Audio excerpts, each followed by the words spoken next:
Get rid of social media, get Last.fm.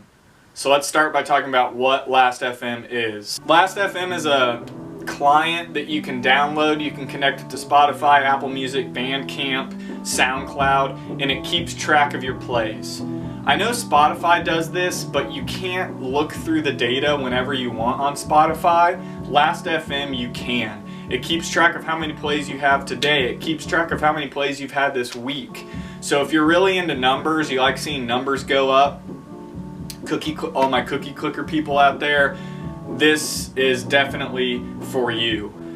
Last.fm calls each play a scrabble. Okay, so stay scrabbling, that's my motto. And those scrabbles add up. It's also free. You can pay $3 a month if you like for the pro account. That's something I choose to do to support Last.fm, so hopefully they can keep running. So let's talk a little bit more about what Last.fm is and who it's for. If you love music, play music, that's the focus of Last.fm.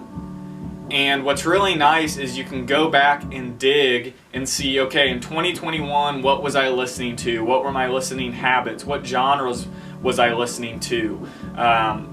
Was there certain bands I was into that I've forgotten about? And again, I know Spotify and Apple Music can do similar things, but you can access it at any time you want. As musicians, we are influenced by what we listen to, and that shows in our playing. So I like to keep track of that to know, okay, what am I listening to? Maybe this is affecting how I think about drums. This is affecting how I think about guitar lines or vocal melodies. Something I like to keep track of because it's subtle at times, but again, we are influenced by what we listen to, and that shows in our playing. So I like how Last.fm keeps track of all that, and I can be pretty meticulous about it. So on social media, I know it can be tough. Am I going to make an anonymous account or like a meme account or whatever, or a public account that all my friends follow, and then you have to worry about comparison, looking at other people? Last.fm is pretty anonymous. It's rare to see somebody who uploads a picture of themselves as their profile picture.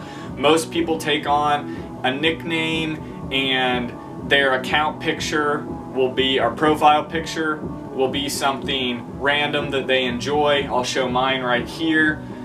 You can be whoever you want. You can be a meme account on Last.fm, listen to funny stuff, whatever you want. But you only have to get as personal as you want. You don't have to even tell people your name, right? There's a lot of funny, like, novelty accounts. Shout out to Tom from MySpace.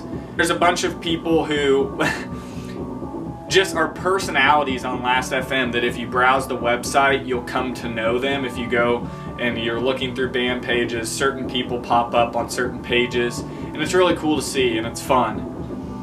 What's also great is you can go to each band's page and they have a shout box, so you can comment things, read comments, like comments, and learn more about the artists. You can also see the top listeners for each artist and browse through those, find people with similar taste.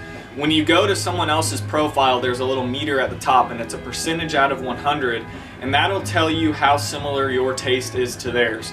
Again, this is something really cool because sometimes you're gonna stumble upon a profile where you have a 95% similarity, but there's still a bunch of artists that you've never seen. So you can kind of trust their taste, you know they're a bit similar to you, and start browsing through their artists and see artists you haven't heard of and start listening to them. So it really expands quickly. I really like how Last.fm keeps track of how many artists that you've listened to, and I try to keep a 10-to-1 Scrabble to artist ratio. Okay, so this is pretty high. That's a pretty high ratio there. For essentially, for every 10 plays, you're gonna want to have one new artist. That's something and I'm a little bit behind right now, I'll show you, but somewhat keeping up, again, to push yourself to listen to things that you aren't used to. I think that is a way to grow in your taste and how you play your instruments. Also, I really recommend that you reach out and comment on people's pages. The community is very, very cool, and I have never really had a negative interaction with anyone. So look into the community. You'll see people who have a lot of shouts on their page, and some people essentially become what I call like Last FM famous. There's gonna be a bunch of, depending on the artist, interesting things in their shout box. If you go look at Cemeteries or Blades shout boxes, you'll see some, of course, funny things. And then if you go to different artists, there's just creativity in how people are commenting on these pages, and I really enjoy that.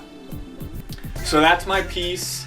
I'll put the link in the description for Last FM, and I hope you join the website soon. I really enjoy my time on Last FM, and keep on rocking out.